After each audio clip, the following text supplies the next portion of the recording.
Islam sebagai agama.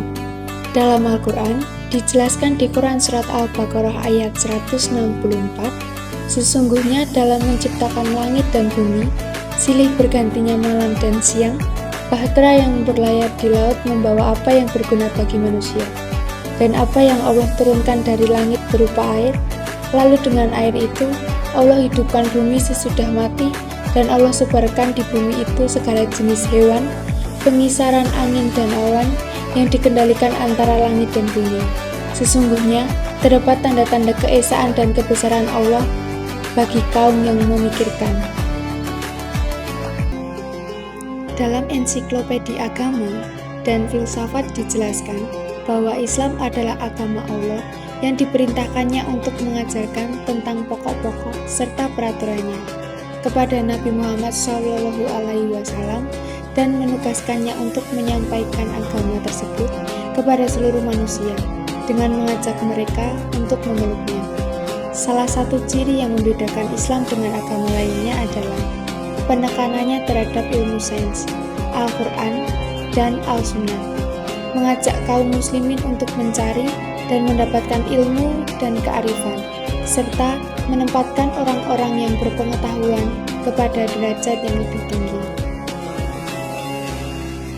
Muslim sebagai peradaban. Secara etimologi, akar kata muslim berasal dari salima, yaslamu, yang artinya selamat, sentosa. Kemudian, masuk kepada pola aslama, yuslimu, islaman, dan isim failnya, muslim yang memiliki arti tunduk, patuh, dan beragama Islam. Dalam terminologi yang berlaku, umum muslim yaitu orang yang memeluk agama Islam dengan dimulai mengucapkan dua kalimat syahadat sebagai tali ikatan antara Allah dan hambanya. Persaksian inilah yang menjadikan seorang bisa mendapatkan predikat muslim dengan segala konsekuensinya.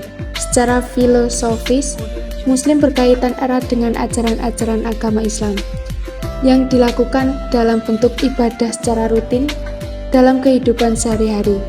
Misalnya sholat, puasa, zakat, haji, dan ibadah-ibadah lainnya yang telah ditentukan oleh Allah serta risalah yang dibawa nabinya. Islam di peradaban yang akan datang. Islam akan menjadi agama peradaban manusia di masa depan. Apabila umat Islam mengamalkan ajaran Islam sebagai agama wasatiyah, umat Islam berusaha meningkatkan kualitas diri dan komunitasnya dengan iman yang teguh, kemampuan ilmu pengetahuan dan teknologi, serta seni budaya yang luhur. Umat Islam akan maju apabila menghindarkan diri dari sikap ekstrim dan berlebihan, dengan hanya mementingkan hal-hal yang bersifat materi dan meninggalkan hal-hal yang bersifat rohani, atau sebaliknya, mementingkan hal-hal spiritual dengan mengesampingkan hal-hal yang bersifat material. Islam akan menjadi agama yang berkembang apabila Muslim bersifat terbuka, adil, dan tidak ekstrim dalam menyikapi berbagai persoalan, serta tidak eksklusif dalam pergaulan. Islam adalah agama untuk seluruh umat manusia, yang tugasnya adalah bagaimana menghadirkan Islam yang wasatiyah kepada seluruh umat manusia dengan keberislaman yang wasatiyah. Alladzi kharrajahu Muslim, sebagaimana sabda Nabi SAW dalam hadis Iyad bin Himar yang dikeluarkan oleh Imam Muslim. Nabi SAW bersabda, Innallaha nadhara ila ahli al-ardi famaqatuhum arabahum wa ajamahum illa baqaya min ahli al-kitab. Allah Subhanahu wa taala melihat ke penduduk bumi ini. Lalu Allah Subhanahu wa taala membenci mereka, orang Arabnya maupun orang di luar Arab. Semuanya dibenci oleh Allah Subhanahu wa taala. Kira-kira dibenci karena apa? Apakah karena mereka pengangguran, miskin? Tidak. Mereka dibenci oleh Allah Subhanahu wa taala karena telah meninggalkan agama Allah tabaraka taala. Famaqatuhum arabahum wa ajamahum. Allah Subhanahu wa taala membenci mereka, orang Arab maupun orang di luar Arab. illa baqaya min ahli kitab, kecuali sisa-sisa dari ahli kitab yang mengamalkan agama mereka, yang tetap istiqamah mengamalkan agama nabi-nabi mereka. Kemudian kata beliau, falamma bu'itha an-nabiy sallallahu alaihi wasallam wa da'a ila al-islam lam yastajib lahu fi awwal al-amri illa al-wahid ba'da al-wahid min kulli qabilah. Dan setelah Nabi sallallahu alaihi wasallam diutus dan beliau berdakwah kepada Islam, tidak ada yang mengikuti beliau di awal beliau berdakwah kecuali 1-2 orang dari setiap kabilah. Hanya 1-2 orang dari setiap kabilah. Abu Bakar, kemudian Uthman, Ali, Khadijah, hanya 1-2 orang. Wa kana al-mustajibu lahu khaifan min ashiratihi wa qabilatihi yu'dha ghayat al-adha wa yunalu minhu wa huwa sabirun ala dhalika fillahi azza wa jalla.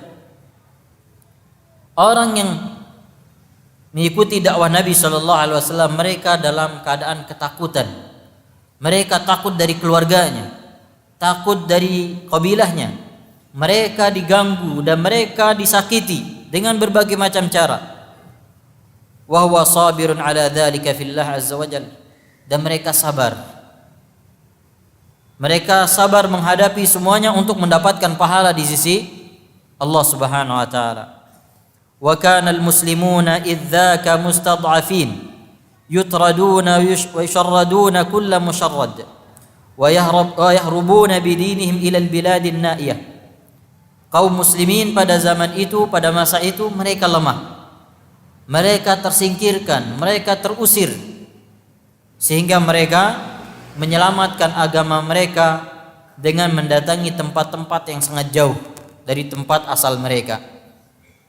Kama hajaru ila al-Habasyah marratain, sebagaimana mereka harus hijrah ke negeri Habasyah 2 kali. Saking asingnya orang-orang yang masuk Islam pada zaman itu, mereka harus hijrah. Dan ikhwani fiddin, jangan antum anggap orang hijrah itu gampang. Orang hijrah itu sulit. Karena ketika orang hijrah berarti dia akan kehilangan tempat tinggalnya.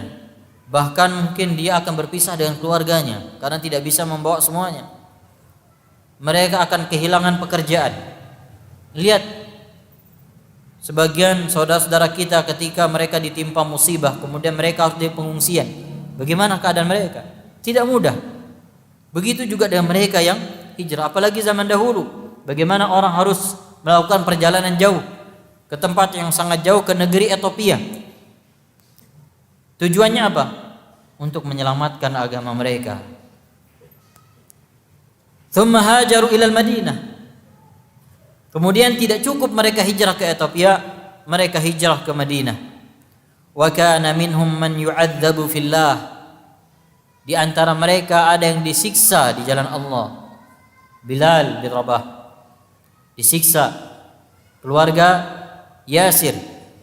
Wa fihim man qutil. Di antara mereka ada yang terbunuh. Dan Nabi SAW tidak bisa berbuat apa-apa ketika para sahabatnya disiksa dan dibunuh, karena memang kaum muslimin pada saat itu sangat lemah. Nabi SAW hanya bisa menghibur mereka, keluarga Yasir. Dikatakan oleh Nabi SAW, sabran ala Yasir fa inna lakumul jannah. Bersabarlah wahai keluarga Yasir, tempat kalian adalah surga. Sumayyah, istrinya Yasir, meninggal dunia. Wanita pertama yang syahid di dalam Islam karena membela agamanya. Kalau antum merasa asing sekarang, ya ikhwanifiddin, bandingkan dengan mereka. Tidak ada apa-apanya. Hanya mungkin sekedar tidak disapa atau diejek atau dituduh macam-macam. Sekedar itu. Para sahabat di awal mereka memegang agama ini, di awal Nabi SAW berdakwah, mereka ada yang disiksa. Bahkan di antara mereka ada yang digunakan pakaian baju besi, kemudian dibawa ke tengah padang pasir di bawah matahari yang sangat panas. Disiksa dengan cara seperti itu, tapi mereka sabar. Jangankan para sahabat, Nabi SAW, bagaimana beliau diganggu, disakiti, beliau dituduh majnun, orang gila, syair, tukang syair, sahir, tukang sihir, kadzab, pendusta, kahin, dukun. 5 gelar yang diberikan kepada Nabi SAW sekaligus.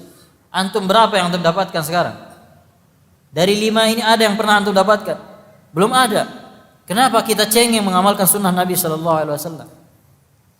Kenapa kita tidak sabar untuk belajar, kemudian juga untuk mengamalkan